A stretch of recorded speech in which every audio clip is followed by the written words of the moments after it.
Hello toasters, this is a re-record of my video from Underdog to Top Dog. Now, I've been told by several people that the volume was low. I don't know what's going on with my mic or my editing software. I don't know, but I'll figure it out. Anyway, just, small thing, small hiccup.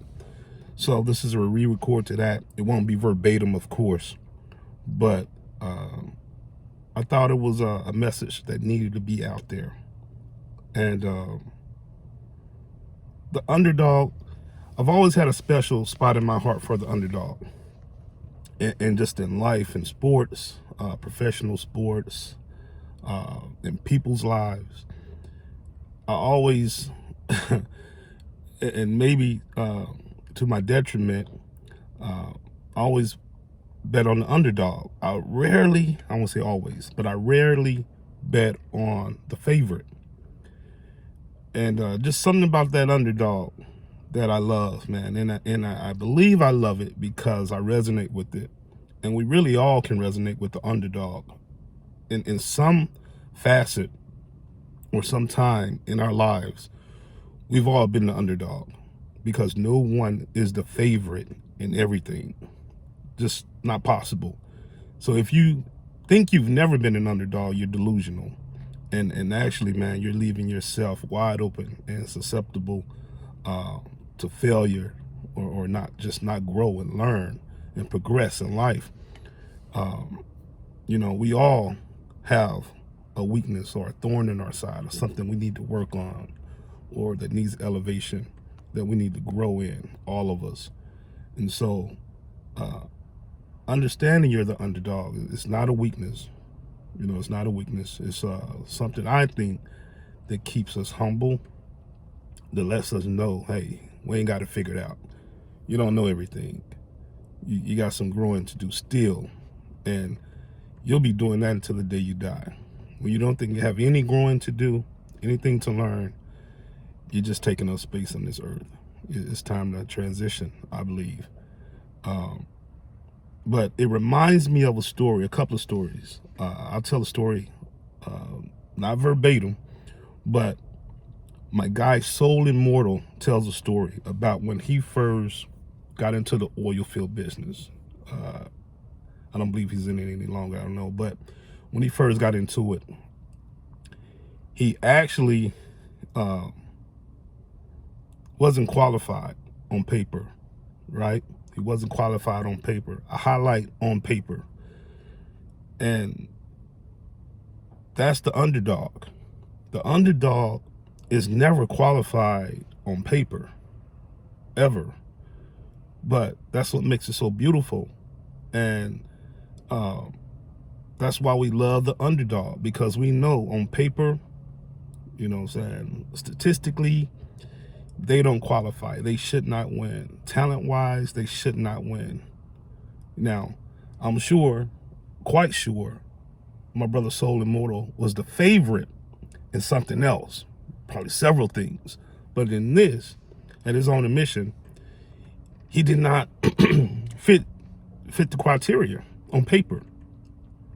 But with the underdog, with that gang dog, they are the favorite when it comes to heart, comes to motivation, comes to drive.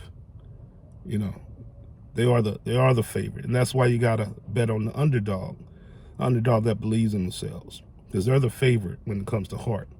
You can't quantify heart. You can quantify everything else. You can track everything else, analytics, but you can't do that with heart. And so that's what makes the underdog so beautiful. But my brother Soul said the first few weeks, or maybe first few months, not sure, he didn't know what to do. He didn't know where to fit in. He was kind of lost, right? He was a fish out of water. But what he did was, and he probably didn't consciously say this to himself, but I'm saying this to you, he was the underdog. So what he did was say, hey, I'm the underdog, but this is where I can be of help. And although I'm the underdog now, although I don't qualify, I don't meet the criteria on paper right now, my drive, my heart, my mind, my intellect is going to get me to where I want to be. It's just a matter of time. So what my brother Soul would do the first few weeks, he didn't know what to do. He would offer brothers water, go around, hey brother, what you need? You need anything? You need some water? He said people would laugh at him. I'm like, man, what are you doing? What are you doing? Thought it was weird. But this is what he would do because he wanted to add to the team. This was a humbling experience for him. But he didn't run from it. He didn't lie, front like he was something he wasn't. He got in where he fit in. And he did what he could do. In the process, he's learning also. He said, man, within, sorry, I want to say within a year, maybe, he was managing those guys. He was leading those guys. And see, that's what's so beautiful with the underdog, man. The underdog is in a position of humbleness. And when they grow, when they excel, when they elevate, they're going through the ranks. And so they know every position. They know every emotion, every mindset of every position. They can resonate with everyone. And so if you look at sports, professional sports, you will rarely, if at all, see a head coach or a top executive who is also a great or Hall of Famer player. Is rare. I think Newsom did it with the Ravens. Newsom. I see Newsom. West, Jerry West. Is rare, man. Magic Johnson didn't do well at it. Michael Jordan is not good as an exec. Magic Johnson didn't do well as a coach. Isaiah, so. But it just doesn't work, man. A lot of times, most times, man, these coaches, these professional coaches, these execs, rode the bench, didn't have a long career, or didn't play the game at all. I don't think Bill Belichick played the game at all on a college level. I don't believe so. And a lot of these guys have not played the game on a college level, on a collegiate level, on a high level.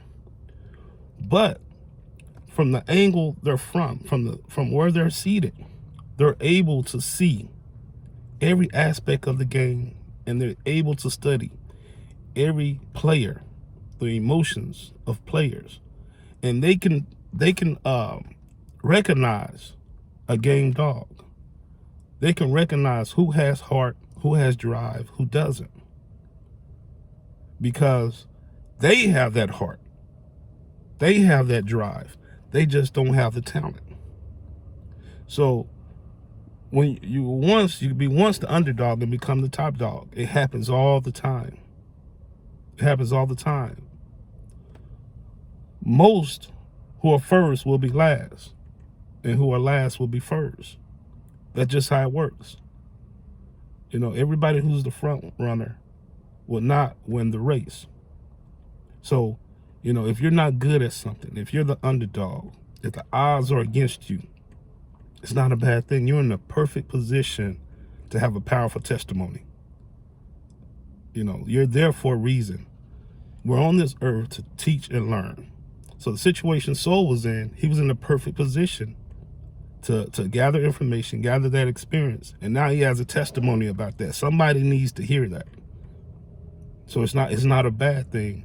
And then he became top dog, and he's graduated to something else now. So it's a beautiful thing being the underdog. And, we won't get down on the front runner or the top dog, the ones that start out as the favorite either. Everybody has their role. So, one's not bigger than the other. Everybody has their role on this earth. And in some areas, we're going to be the top dog starting out. We're going to be the favorite starting out. And that's cool. That's cool. But I'm telling you, man, it would behoove you to recognize when you are the underdog and really take advantage of that, really grasp that opportunity, because that's where the testimony comes. That's where the lessons come. When you're the underdog and you beat the odds, that's where it comes. And another story reminds me of, I was coaching Little League 10 and under basketball about 5 or 6 years ago. Man, they gave me the runs. Now, this is my first time coaching in the YMCA circuit. But I wanted to try something different, my first time.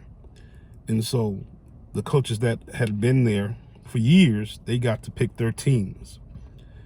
They got the pick of the litter and the cream of the crop. So they got boys who had experience, who had played before the previous year or two. They had played before. They knew the routine. They knew how to play organized ball. The group I got, the kids I got, these were first timers. They had never played organized ball. It's cool because I saw it as a challenge.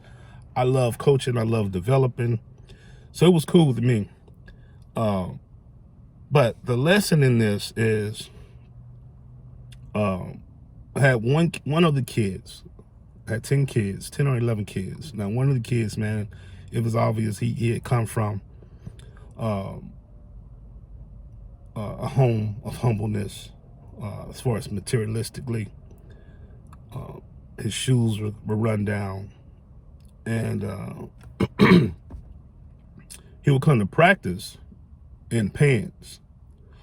Yeah, so you're not supposed to wear pants at practice, basketball practice. But he would come in pants all the time.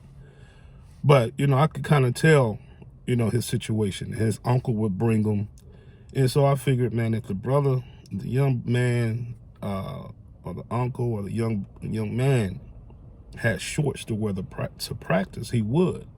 So I never brought it up, never mentioned it. But he was the only player that would play in pants. Initially I didn't know something was wrong with his legs. He was embarrassed about something, some scars or something. I really didn't know. But come to find out, he just didn't have, I guess, gym shorts. So come game day, that was the only time he wore shorts. I would give out uniforms. But what stood out about this young man wasn't just that, but what stood out about him was his mindset and his heart, and him accepting where he was, and also accepting or proclaiming where he was going. And one practice, I had my guards in one section of the court, full court. I had my forwards in one section, I guess. Forwards, I guess, and my big man. Now, technically, he was really my only big man. He was a tall kid, and I would play someone else down low with them in that 4 spot, just because I had to. But technically, he was the only big man, tall kid. Like I said, this is all the first time playing organized ball. So he wasn't very skillful, but 2 things he did, man. He rebounded and he hustled. He hustled. He never took a play off. And one day I had these guys separated, working on their individual skill sets, shooting, dribbling, him, post-up moves, right? Footwork. So I went down there to work with him one-on-one. And he said, just out of the blue, he said, "Coach, I know I'm not good." He said, "But I'm going to hustle every day, every practice, every game. I'm going to give you my all. You're never going to have to fuss at me or make me run laps. I'm going to give you 100%. This kid is 10 years old talking to me like this. I was like, wow, man. Inside, I was like, wow. But I told him, I said, listen, you'll never have to worry about being in the game or playing or getting playing time. You'll always be out there. You'll be out there more than anyone because of your heart and your mindset. So don't worry about where you are right now, because by the time I'm done with you, you'll be so far from where you are right now. because of your mindset, because what I can teach you, but not only that, because your aptitude to learn, your desire to learn and to grasp things, you'll be so far along. And I was like, wow, man. I told my wife about it after practice. I said, that's the kind of kid I like, man. He recognizes he's the underdog. He ain't giving up. He ain't settling. He's not looking down on himself. And these other kids, these other players around him, they got everything they need to come to practice, man. The shorts, the Jordans, the KDs, the Kobe's at the time. They got the armbands, the headbands, everything, man. They look the part, but they're not good. They're not good. And to show you the contrast, I had a set of twins on this team who had it all, materialistically, man. They looked the part, and they were my worst players, these twins. But they looked the part. But they didn't have the desire. They didn't have the focus that this young man had, that had less than them materialistically. Now, this other young man, he had his uncle bring him. So it was obvious he didn't have a lot of support. Even on game day, it was only his uncle. Now, these twins who would not pay attention often, I had to make run laps every practice to get their attention, to tire them out, to get their attention, to focus. They had a grandpa that would bring them to practice. They had a mother who would bring them to practice. And on game day, they had a father. So I'm guessing the father and the mother wasn't together, but they still had a good support system because the father would come on game day. And I'm going to tell you just the contrast of that. I'm just thinking about it now, man. I never had an issue out of this other young man's uncle. And, if anybody knows about coaching Little League, the worst thing is the parents. But I never had an issue out of this uncle, man, from this less of a fortunate kid with a big heart and a bright mind. Never had issues out of his uncle. I had issues out of the twins' dad, who never came to a practice. The grandfather would come to practice and kind of help out, be my assistant, help out. The dad would only come on game day. First time ever meeting this guy, he guess he thinks he knows more than me, right? So he comes over out of the stands over to where I'm at, just give me pointers. I tell the brothers, hey, listen, unless you want to coach them during practice and come up here during practice and game day and be on these conference calls, these group chats, conversing with communicating with these parents, and being responsible for these uniforms, and being somewhat of a counselor also when they go through things. Unless you want to do all that, I need you to get back over there to your seat. And that's just what he did. Now, his twins are the most challenging to deal with. They don't focus. They're usually digging in their nose at practice, digging in their butts. I got to make them run laps every day at practice just to get them focused. And then I'm getting hassle from this guy. So his kids have a good support system. They do. They got everything they need materialistically. And then I'm getting hassle from their father. I got the other kid, doesn't have what they have materialistically. Even the pants he's wearing are flooding. His shoes are run down. You can tell his shirt is too small. All he has is his uncle. I'm telling you, man, when it gets down to the uncle being your only support system, it explains a lot. When you don't have a mother, a father, no grandparents, it explains a lot when it gets down to the uncle. This kid comes with the attitude, coach, I'm going to do whatever you need. I'm going to play whatever role I need to play. You're never going to have to fuss at me. I'm going to give you 100%. And then on top of that, I get no hassle from his uncle. You see the differences. And That's just what happened. The Twins would mess up during the game. Now, I have to play them. It's a little league. But this other kid, man, he was always on point. I don't really know how he did it. It was his first year playing, so mistakes are going to be made. But I can't really think of a time this kid made a mistake. He just hustled, man. He hustled and played hard.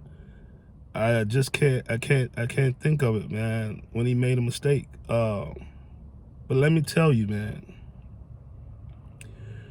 when you have the right attitude, no matter what position you're in, when you have the right attitude about work, about serving, about being a part of a team, about life, about you, when you have the right attitude, you will find favor amongst God and man. I promise you. I repeat, when you have the right attitude, the right spirit, you will find favor amongst God and man. And that's the position we all want to be in. The underdog is a beautiful position to be in. Would we always be the underdog in every situation? No. But I'm telling you, man, recognize when you are the underdog. Humble yourself. Fight hard. Focus. Be ready to receive wisdom and knowledge and lessons. And you'll become that top dog. I promise you. Peace.